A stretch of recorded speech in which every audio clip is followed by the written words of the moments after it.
చందమామ కథలు ఎపిసోడ్ 1 తెలివైన కాపరి బాలుడు.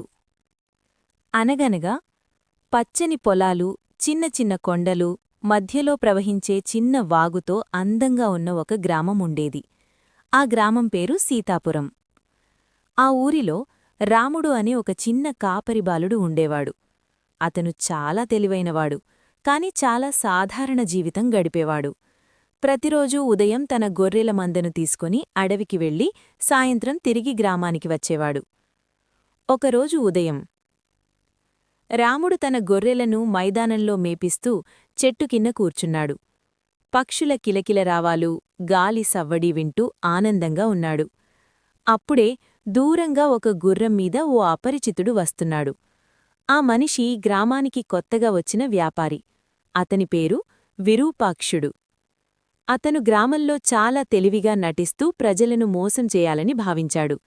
రాముడి దగ్గరకు వచ్చి ఇలా అన్నాడు: బాలుడా, ఈ అడవిలో ఒక గొప్ప నిధి దాగి ఉందని నాకు తెలుసు, కాని అది ఎక్కడుందో నాకు తెలియదు.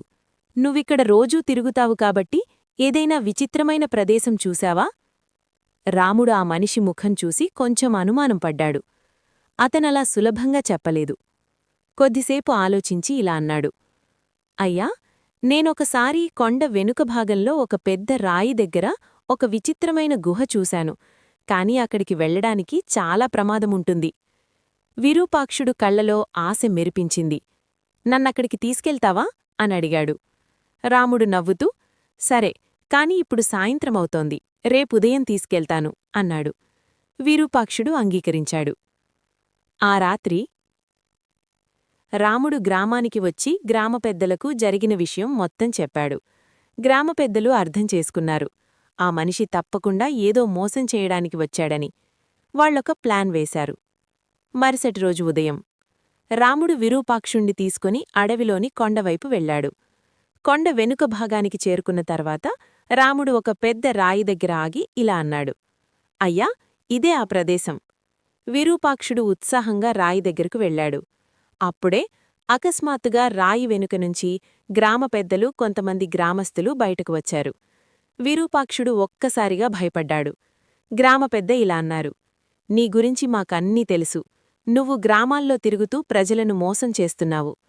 విరూపాక్షుడు తప్పించుకోవాలని ప్రయత్నించినా గ్రామస్థులు అతన్ని పట్టుకున్నారు. కొద్దిసేపటికి గ్రామ పెద్దలు అతనికి ఒక బుద్ధి చెప్పారు. మోసం చేసి సంపాదించిన ధనం ఎప్పుడూ నిలవదు, నిజాయితీతో సంపాదించినదే శాశ్వతం. విరూపాక్షుడు తన తప్పు తెలుసుకున్నాడు.